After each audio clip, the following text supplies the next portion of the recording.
I've got to get a move on. I am. Okay. Now it's gonna be a bit of a rush. Our allied town is being attacked. Attack. Let's get on.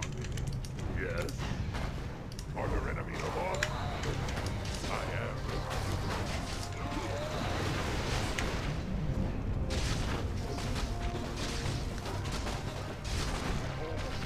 Our allied town is being attacked. Let's get on. Okay. Okay. For honor. Everyone out. Get back here. Frog, stay. Our allied town is being Move attacked. here. Get here. Follow Karen. My hero has been slain. Yes, Lord. Follow Karen. The spirits are restless. See if I can't get them back in time to help out. For honor. Our allied Get over there, help. town is being attacked. Something you're doing? Get over there and help.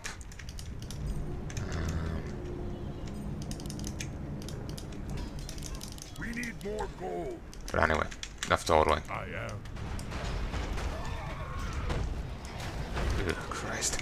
Yeah, enough dawdling. Grom, you've got to come with me. And where would you lead me, boy? Destiny is at hand. Lord Manaroth is our master now. Who? You're not talking sense. Ah, Thrall. You always believed that the demons corrupted our race, but that's only half true. We gave ourselves up willingly on Draenor. The other chieftains and I, we drank Manaroth's blood, Thrall. We brought this curse upon ourselves.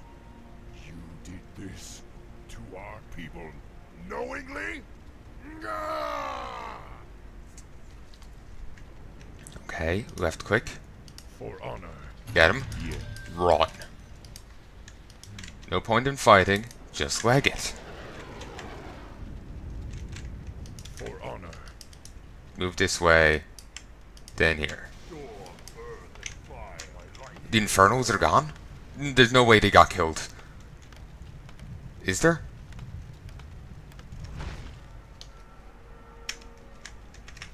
Direct me.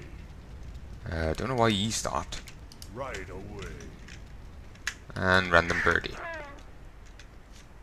Okay, this is a lot less quite dramatic a run than I was expecting. Also, my peons are dead, so I guess they died fighting the Infernals. Yeah, I was expecting, you know, more of a gauntlet run, you know, than what I got. I was expecting the Infernals raining down, like panic, panic, rah, rah, run, run. So, how was your day? Good, good. Or bad, bad, depending on what you said. Our town is under attack. Inferno still impotently swinging. Also, there's the soul gem, which is cool. A soul trapped by the enchantments of a soul gem.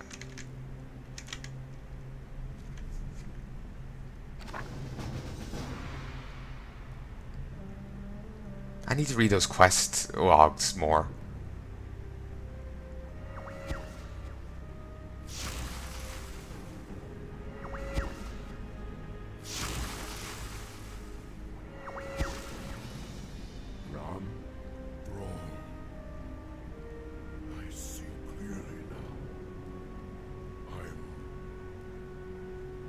Sorry. I am so sorry. To hell with your apologies. Right now, I need you to help me save our people. Manaroth. We must face Manaroth in the canyon. Then let's go. I don't want to keep the bastard waiting.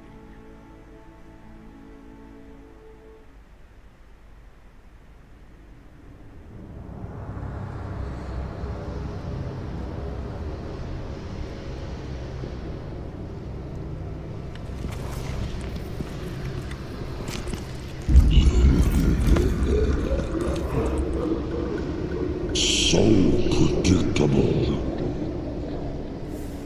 I knew you would come. And I see you brought the mighty Hell Scream.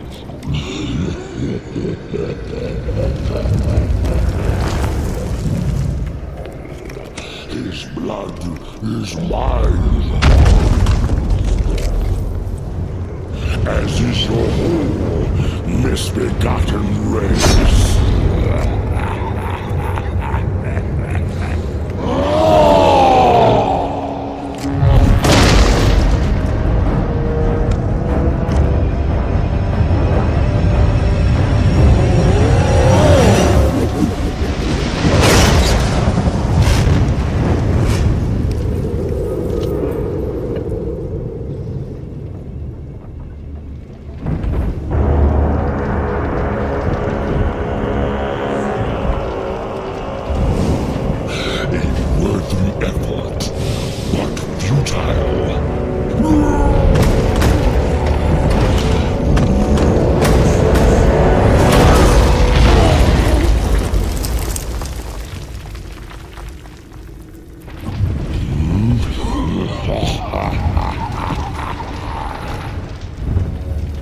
The boy believed you could be saved, but he didn't know what burns within your soul.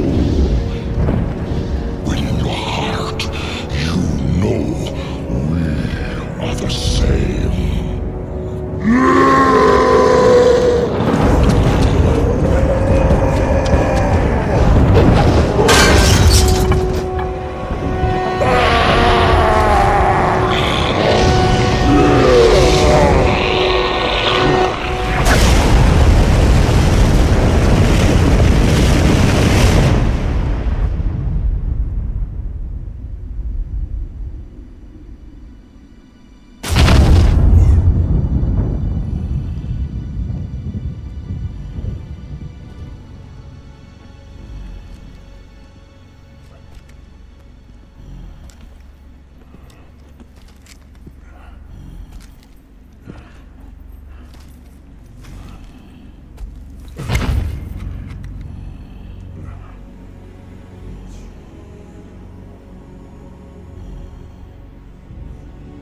Thrall, the blood haze has lifted. The demon's fire has burnt out in my veins.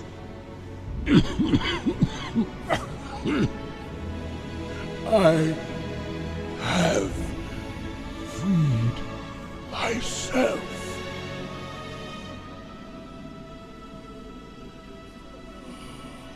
No, old friend. You freed us all.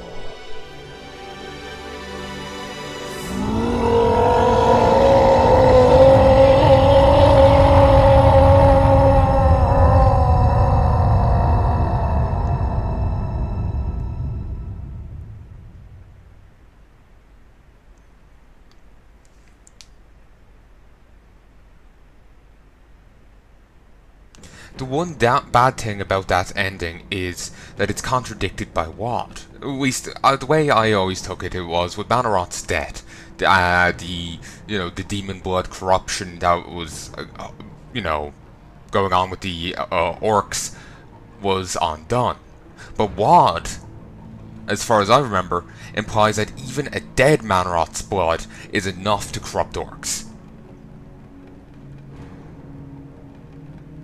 So it makes less sense for a Manaroth, if a dead Manaroth's blood is enough to corrupt orcs, why would killing Manaroth undo the spell? Why would his status from changing alive to dead matter if it works in either case? I might be wrong on that, but it's just disappointing because it does cheapen a heroic sacrifice, and those are fun, you know?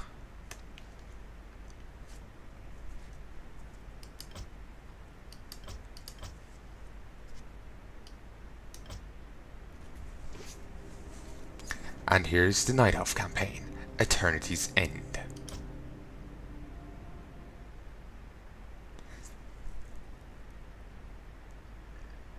Ooh, excuse me. Chapter 1, Enemies at the gate. With the heroic sacrifice of Grom Hellscream, the Pit Lord Manaroth was slain. The demon curse that plagued the orcs was put to an end. However, the combined human and orc forces have moved deeper into Ashenvale Forest to ascertain whether a demonic threat still lingers in the land. Tyrande Whisperwind, the leader of the Night Elf Sentinels, believes that the Outlanders will only doom her enchanted homeland.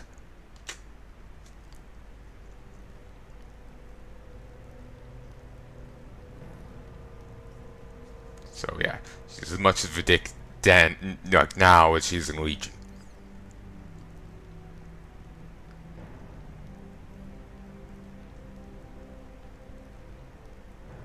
Pardon, Priestess, but you've been staring out across Ashenvale for hours.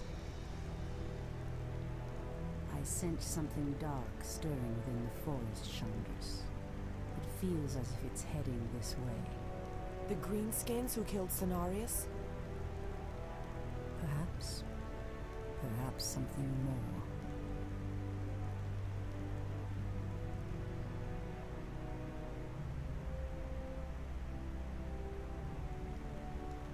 Put your backs into it.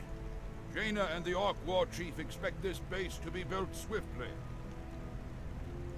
Ah, we shouldn't even be here. Or siding with the orcs. We're here to hunt the remaining demons, human. You're lucky our goals are the same. All right, you men. Mind your business. Back to work. So, these orcs and humans presume to run rampant through our lands? They will regret ever stepping foot into Ashenvale. We will establish a base and deal with these outlanders as they deserve.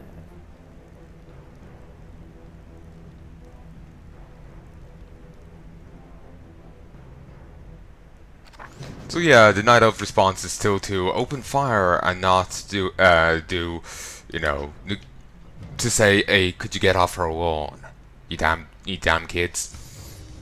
Also, that makes less sense when you factor in, well, I'll be honest, I only read one book out of the trilogy, and it's the last book. But you know, Brox, yeah, him. It makes less sense for well, basically, like I was saying with Grom's sacrifice, this makes it, you know, due to developments in the story, this makes less sense now. Tyrande would know of orcs. Feathermoon mightn't have, but like she mightn't have been there at the time, but you know, Tyrande would have known of orcs because of Brox. Brox in the I can only tell you how he, like, the ending, like his end. That's all I can tell you. He, like Grom, does a heroic sacrifice, but unlike Grom, where he dies killing one Pit Lord, he a powerful Pit Lord, but one Pit Lord nonetheless.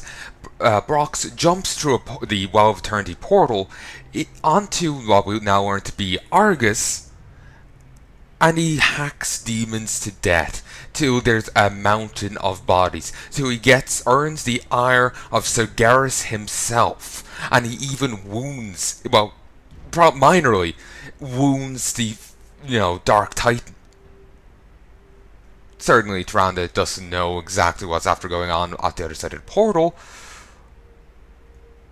but she would have seen Brox's, you know, heroism and bravery outside of that, I'm sure.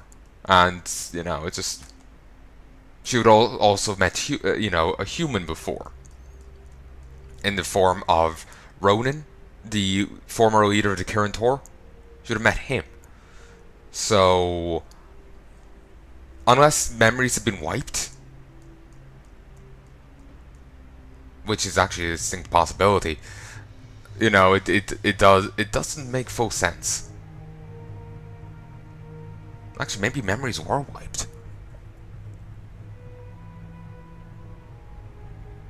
Then,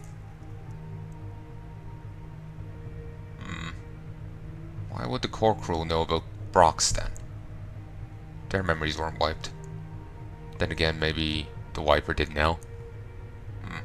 It just, what I'm referring to is, within the canon of WoW, you get to go back to the like Twilight Dragon fight is messing with the timeline, and you get to go back and interfere with that, interfere with their interference, because they're making things play out differently. Like, you know, we've seen the Stratholme thing. You make sure things play out as they're meant to play out. It doesn't work quite as well with the Artist one, but with the Troll one, where Troll's escaping from Durnholm. When you when you get Troll to the lady he was meant to meet, but she was captured elsewhere, it seems like they've forgotten everything that's happened and are just continuing on as it should have been. If memory serves, it's been quite a while since I run that dungeon. So the Bronze Dragon fight does a little manipulation there to try and keep the time stream going right. So yeah, that's the issue. Like, you kind of almost need to have everything plotted out and a nice, you know, solid thing going, so you don't start contradicting yourself from giving like loopholes. Then again, I suppose it was 10,000 years for Tyrande, but damn it, it's no excuse. My phone lit up. Oh, it's sufficiently charged to turn off low power mode. Fantastic.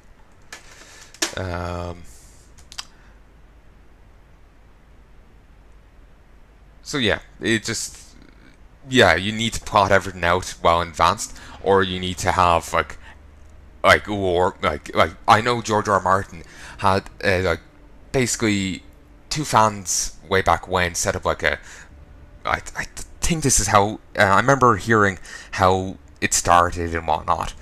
I think this is it. I could be wrong. They talk about it on Radio Westeros. Basically, two fans set up a fan site way back when for A Song of Ice and Fire, and there was apparently a really great fan site, very detailed, all that stuff. Great community, whatnot. It ended up getting to the attention of George R. R. Martin himself, and due to how I guess they must have been writing essays on it. They certainly are now, but maybe they were back then. But it got whatever they're doing. Basically, he ended up sending along. He basically got in contact with him, and apparently would send along copies of novels. That okay, you know, here's A Dance with Dragons, draft, and they would read through it and make sure he wasn't after fudging something. You know, a character there's so many characters' motivations and histories, so you were making sure he wasn't after fudging something up like that. So yeah, basically what I'm saying is that is really handy. Having someone whose job is to just keep the continuity solid, you know. Of course, there is one issue in that if someone's a big fan of, say, insert faction here, insert character here, or is a big really hates insert character here, insert faction here, then if they're not going to keep their fandom and professional things separate, then that's not going to be great. But anyway. The Tree of Life is the heart of our Night Elf villages. Use the tree's ability to entangle the gold mine. After entangling the mine, send wisps in to extract gold. It's going to take a bit to entangle it. Your move. Chandris, or Feathermoon, is now just down as an archer. She's not an special, sadly. You only get to see her named on a singular mission. Wisps are friendly spirits that harvest gold and lumber for our villages. They also create the structures that allow us to train more warriors. They turn into the structures. It's like Zerg, you know? Well, it depends on the structure. Unlike Zerg, where the workers will turn into all structures, the wisps will only turn into the trees. If there's a non-tree building, then they won't turn into it. For example, they will turn into these two, but they won't turn into these two. So, I really want to go play Spellforce, but I made, you know, I've been meaning to get to Eridor Genesis for Last Age, so I really need